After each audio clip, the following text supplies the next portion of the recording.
El presidente Donald Trump hizo un gran debut en la Asamblea General del año pasado. Estados Unidos tiene una gran fuerza y paciencia, pero si se ve forzado a defenderse a sí mismo o a sus aliados, no tendremos más remedio que destruir totalmente a Corea del Norte. Rocketman está en una misión suicida para él y para su régimen. Trump sorprendió a los líderes acostumbrados a la diplomacia sutil y muchos se preguntan si hará un bis. Eso fue buena televisión. Cayó increíblemente bien en las redes de Estados Unidos. Trump no está realmente aquí para encantar a otros líderes. Él está aquí para ser titulares, con algunas declaraciones poderosas, justo antes de las elecciones de medio periodo de Estados Unidos. Muchos estarán mirando para medir el tono de Trump con Corea del Norte durante su discurso de la mañana del martes en la Asamblea. El líder Kim Jong-un no estará en la audiencia, pero probablemente estará observando de cerca desde Pyongyang. Estados Unidos ocupa la presidencia rotativa del Consejo de Seguridad y el presidente Trump presidirá una reunión el miércoles para centrarse en la no proliferación. Se espera que hable mucho sobre Irán. Irán sigue siendo un problema. Cada lugar peligroso en el mundo, Irán parece tener sus huellas dactilares en él. Si bien muchos líderes estarán presentes en Nueva York, habrá algunas excepciones notables.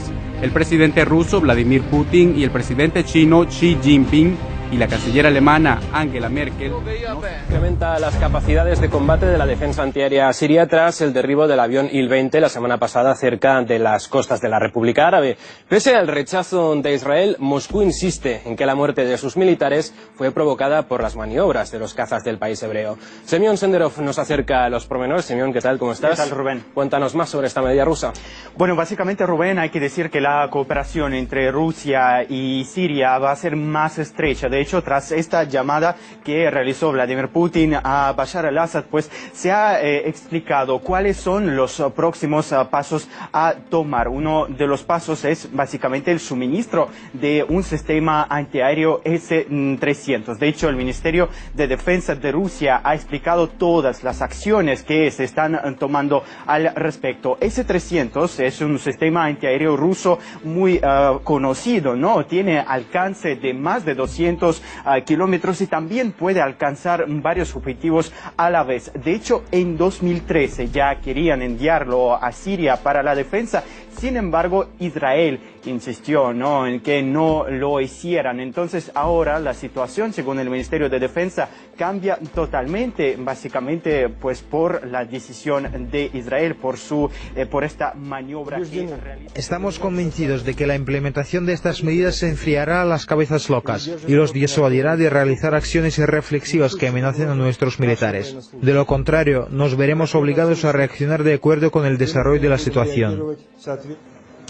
Todo esto, Rubén, pasa tras una semana desde el derribo del Il-20 que ha explicado el Ministerio de Defensa, ha ofrecido su punto de vista, ha explicado cómo había ocurrido. También han viajado los representantes de Israel a Moscú para explicar su punto de vista. Según el Ministerio de Defensa de Rusia, pues los israelíes habían avisado tan solo un minuto antes del ataque, pues no han mostrado las coordenadas, la ubicación de los aviones israelíes. Y de hecho, desde Rusia, desde el Ministerio de Defensa, acusan a los israelíes. Más bomberos se sumaron a los esfuerzos para combatir el incendio que arde en la zona de Castaic, en el condado de Ventura. El fuego comenzó en una zona de matorrales y se extendió rápidamente, ligado a la evacuación de una treintena de viviendas. También se lucha contra las llamas en Knockhurst, en el condado de Madera, en donde se dictó orden de evacuación. Eso es la cima del Monte Valferrete, en la vertiente italiana de los Alpes. Esa enorme masa de hielo y de rocas se desprendía esta semana. La secuencia ha sido publicada en la web del prestigioso geólogo francés Agun Tassieff, en la que explica que este episodio no se produce por la erosión, sino por el inusual aumento de las temperaturas en esta época del año.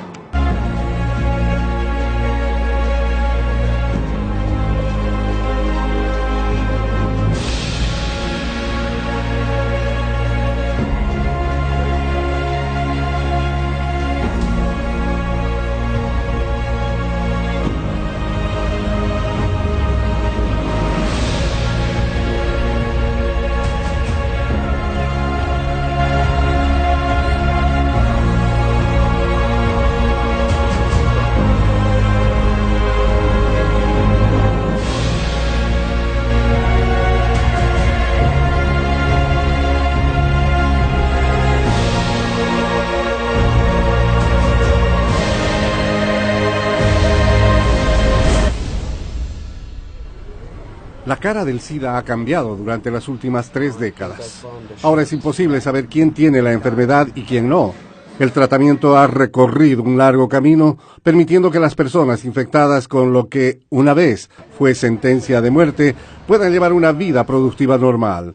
Incluso aquellos en riesgo de contraer el virus ahora pueden tomar medicamentos llamados PrEP o profilaxis previa a la exposición para mantenerse libres de VIH. Es la nueva herramienta y prevención más poderosa que hemos tenido en una generación de investigación. Y lo que estamos viendo es que si combina el tratamiento para que las personas que viven con el virus estén tratadas, usted realmente puede controlar la epidemia del VIH. Sin embargo, el SIDA cobró la vida de casi 1 millón de personas el año pasado y los expertos predicen que 100 millones de personas estarán infectadas con el virus del VIH para el año 2030. Las razones: complacencia, reducción de fondos para investigación y tratamiento del SIDA y la dificultad de llegar a aquellos en riesgo de contraer el virus. No hemos terminado con el SIDA. Es demasiado pronto para declarar victoria y los riesgos de una epidemia resurgente son reales.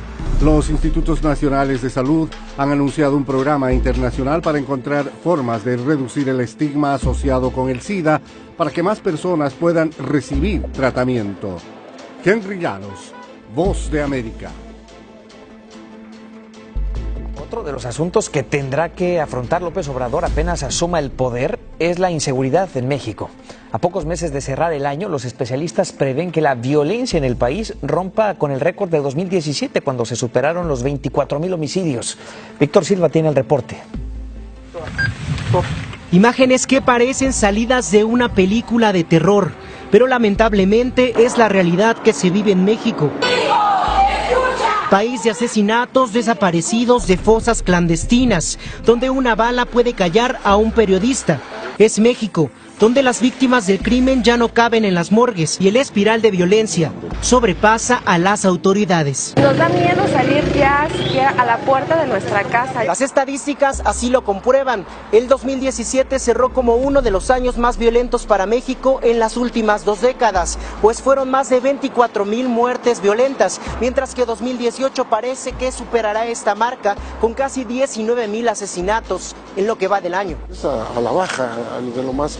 Para José Reveles, analista en seguridad, México es como un atleta de alto rendimiento, que cada año supera sus propios récords, pero en este caso, en violencia e inseguridad. Se dejó avanzar demasiado la delincuencia organizada y a su liga con los poderes locales y estatales. Para Reveles, una de las causas del incremento es el periodo electoral y la transición de poderes. Entonces es una coyuntura, un vacío de poder que están aprovechando los delincuentes. Para muestra, la capital. En los últimos meses se incrementaron los robos con violencia, secuestros, pugnas entre grupos del crimen organizado y extorsiones en lugares que parecían impenetrables por ser turísticos o exclusivos. La crisis sociopolítica que atraviesa Nicaragua, afirman expertos, ha provocado severos daños a la economía. Según un informe de la Fundación Nicaragüense para el Desarrollo Económico y Social, más de 300,000 personas han perdido sus empleos desde mediados de abril. En ese mes estallaron las protestas contra el gobierno del mandatario Daniel Ortega. Yorlin Gómez trabajaba en el Sistema Financiero Nacional. Ahora forma parte de ese número de desempleados. Irán no es la excepción. Como ha sucedido en otros países en los últimos meses, aquí el precio del dólar también se ha convertido en una obsesión para los iraníes, que han sido testigos de cómo su moneda, el rial, se ha devaluado más de un 70% desde el año pasado. Si Irán tuviera más exportaciones no relacionadas con el petróleo y pertenecientes a la industria privada, no tendríamos estos problemas. La caída del rial ayudaría a exportar y se crearía más trabajos. Pero con este escenario, el único efecto de la subida del dólar es que la vida es cada día más cara. Esta caída del rial tiene como uno de sus orígenes el anuncio del presidente Donald Trump de retirar a Estados Unidos del acuerdo nuclear con Irán e imponer nuevas sanciones económicas. Este anuncio, hecho el pasado mayo, tuvo un gran efecto psicológico en la población que solo 3 años atrás había vuelto a tener esperanzas con la firma del acuerdo. Usted puede ver a Venezuela, su país vecino. ¿Cómo 2 millones de personas han tenido que irse de su país? Pues en Irán ocurre lo mismo. Más allá de las sanciones económicas hay otras razones por las cuales la moneda local se ha devaluado en los últimos meses. Una son las políticas económicas equivocadas del gobierno del presidente Hassan Rouhani, que han población de que las élites del país cada vez son más corruptas. Estados Unidos, y más de una semana después del paso del huracán Florence y su azote por las Carolinas, miles de habitantes de zonas costeras continúan preocupados ante la posibilidad de tener que abandonar sus casas debido a que los niveles de los ríos continúan aumentando. Las autoridades pidieron a casi 8,000 personas en Carolina del Sur que se preparen para evacuar ante los pronósticos de inundaciones de hasta 10 pies. En Carolina del Norte, las mediciones del agua indican una etapa grave de inundación en algunas zonas. Y las torrenciales lluvias de este fin de semana en Texas dejaron al menos un muerto y amplias zonas de la ciudad de Dallas y sus alrededores inundadas. Vea qué imágenes. Pero estos aguaceros también hicieron destacar a héroes como este hombre que aparece en su pantalla. Se trata de un entrenador de fútbol de una escuela secundaria local que no dudó ni un segundo en arriesgar su vida para rescatar a una mujer que había quedado atrapada en el agua. Su esposa grabó la escena que el hombre ahora quiere utilizar como una lección para sus jóvenes jugadores y estudiantes. Un equipo de científicos canadienses publicó una investigación en la que demuestran prácticamente que han logrado leer la mente, tal como lo escucha. Es un estudio en el que lograron reproducir las imágenes mentales de un grupo de personas gracias al registro de su actividad cerebral. Los voluntarios fueron conectados a un equipo de electroencefalografía capaz de captar y registrar datos de las ondas cerebrales. Luego se les mostraron más de 100 imágenes de rostros humanos. Con ello, recrearon percepciones en su mente que a su vez fueron recogidas y reproducidas con precisión, gracias a algoritmos de aprendizaje automático. Esta investigación de la Universidad de Toronto Scarborough podría servir como medio de comunicación para personas que no pueden hablar, pero también como un método en la lucha contra el crimen, al ayudar a recopilar datos de testigos que han presenciado delitos. ¡Mira la casa, pegó la puerta!